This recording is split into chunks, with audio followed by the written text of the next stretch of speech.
Buenas tardes y bienvenidos a un vídeo más de mi canal. En este vamos a hablar principalmente de las bases biológicas del aprendizaje y de su función cultural. Si en algún momento os habéis planteado la diferencia entre los seres humanos y otros animales, os habréis dado cuenta de que una diferencia muy importante es que muchos animales son autosuficientes bastante pronto. Hay animales que con 3 meses ya están por ahí pues sin depender de sus padres, mientras que pues nosotros los seres humanos con 3 meses, como podréis entender, no somos ni mucho menos autosuficientes y a veces ni con 30.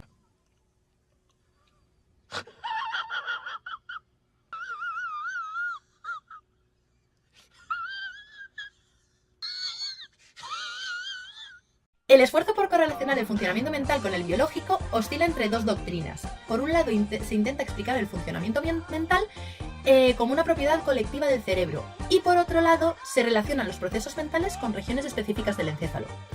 A finales del siglo XVIII, Gall plantea que el cerebro no es un órgano único, sino que está compuesto por más de 35 órganos independientes, cada uno de los cuales corresponde a una facultad mental específica, e incluso a un rasgo de carácter particular, lo que da lugar a lo que se conocería como frenología.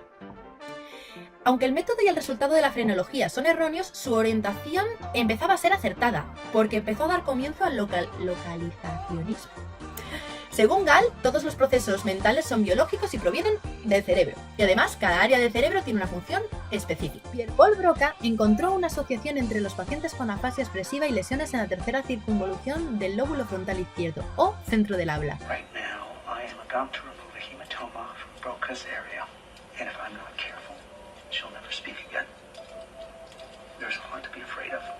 Llegó a este descubrimiento estudiando los cerebros de pacientes afásicos, personas incapaces de hablar, y generalmente se recuerda a Broca por su descubrimiento de que distintas partes físicas del cerebro corresponden a distintas funciones. Supuso que estudiando el cerebro de cadáveres y relacionándolo con las conductas conocidas del antiguo dueño del órgano, podría entenderse plenamente el comportamiento humano. Por este motivo conservaba un montón de cerebros en frascos de formaldehído. En 1874, Carl Wernicke publica su trabajo sobre las afasias. Descubre el área de Wernicke. No podía haber sido más original. Y la lesión de este área provoca alteraciones en la comprensión del lenguaje. Sus investigaciones complementarias a las de Broca ayudan a entender el procesamiento del lenguaje y estimulan, una vez más, el localizacionismo. En 1885, Hermann Ebbinghaus publica sobre la memoria. Mide el aprendizaje y la memoria en humanos con métodos rigurosamente experimentales, algunos de los cuales aún se usan hoy. En 1906, Santiago Ramón y Cajal recibe el premio Nobel junto con Camillo Golgi por la estructura del sistema nervioso. Cajal establece que las neuronas son células individuales y no un continuo, y propone que las neuronas se comunican entre sí en sitios concretos, llamados sinapsis por Sherrington. En tercer lugar, introduce el principio de la especificidad de las conexiones, que estipula que las neuronas no se conectan indiscriminadamente, sino que forman conexiones específicas unas con otras, y que estas conexiones son fijas y definidas para cada especie. ¡Wow!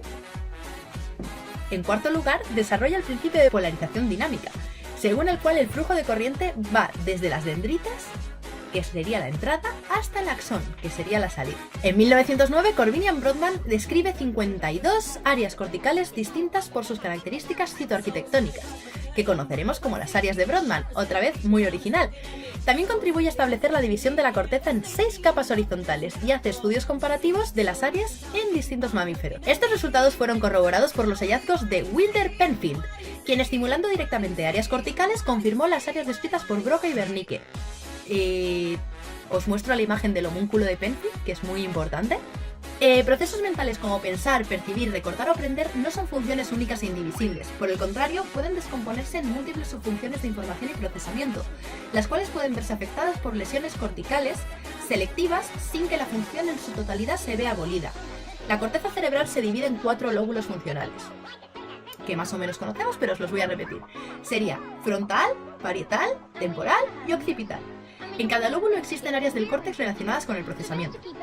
Nuestro aprendizaje se da gracias a que las distintas estructuras cerebrales trabajan conjuntamente en este proceso.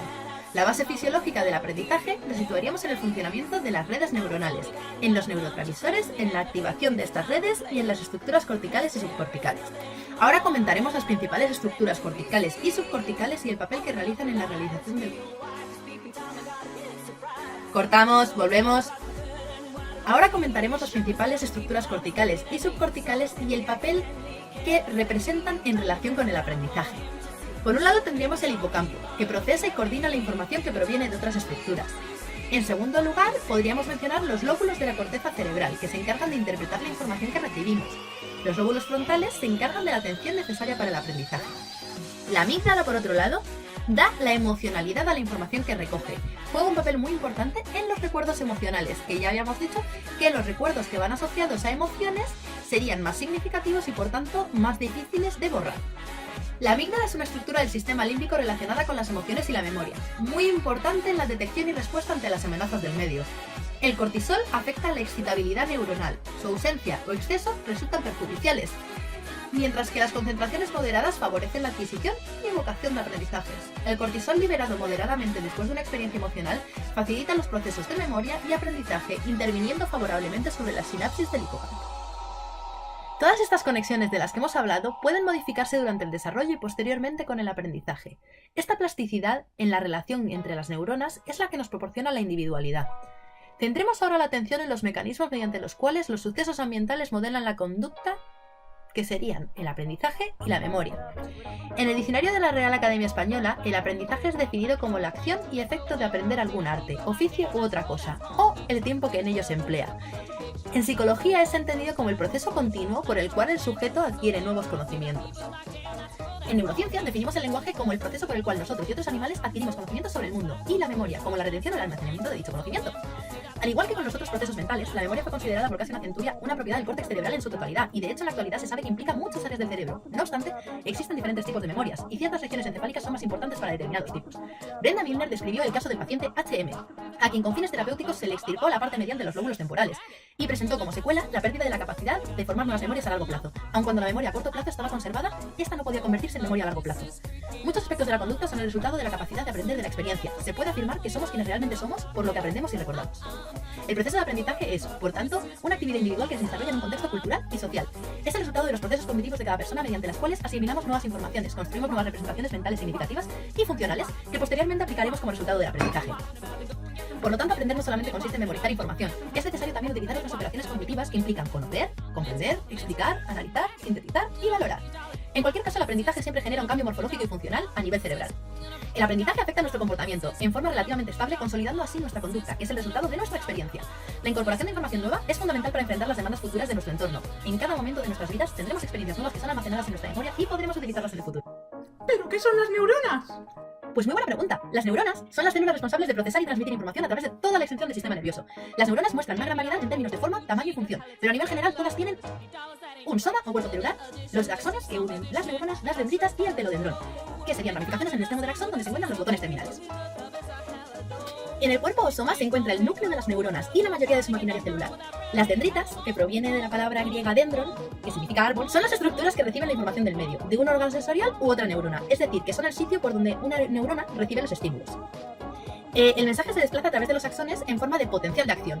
La gran mayoría de axones se encuentra recubierto por capas de mielina, formada 80% por lípidos y un 20% por proteínas. Para finalizar el recorrido de la información a través de las neuronas, la llegada del potencial de acción a los botones terminales desencadena la liberación de sustancias químicas, que se llaman neurotransmisores, al exterior, con el fin de comunicarse con otras neuronas y así transmitir la información de una célula a la siguiente. Y esta sería la biología del aprendizaje. El aprendizaje como función cultural. ¿Qué significa que el aprendizaje puede tener una función cultural? Cumple con una función cultural por la que se rige o se ve influido. Las transformaciones culturales, sociales y económicas forman parte de esta sociedad que está en constante movimiento e influyen en el proceso de aprendizaje. El aprendizaje no se puede entender como algo ajeno al entorno. El entorno siempre va a influir y la persona siempre va a influir al entorno. La sociedad crea nuevas formas de aprendizaje debido a los cambios y transformaciones porque necesitamos adaptarnos. Para determinar en qué sociedad nos encontramos, debemos diferenciar entre los conceptos de información y conocimiento. La información hace referencia al conjunto de datos sin significado, mientras que el conocimiento se refiere a la dotación de significado de esa información, por lo que deducimos que el conocimiento produce el aprendizaje. Partiremos de la idea de que el aprendizaje nos sirve como medio de adaptación. Necesitamos saber para reducir nuestra incertidumbre y predecir lo que sucederá para poderlo controlar y actuar en consecuencia. Partiremos de la idea de que el aprendizaje nos sirve como medio de adaptación. Necesitaremos saber para reducir nuestra incertidumbre y predecir lo que sucederá para poder controlar y actuar en consecuencia.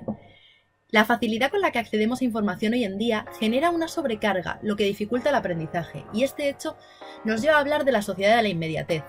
Pero por hoy nos hemos extendido mucho, así que espero que os haya gustado y, en caso de que os haya gustado, por favor dejadle un like y nos vemos en el próximo vídeo. ¡Hasta luego!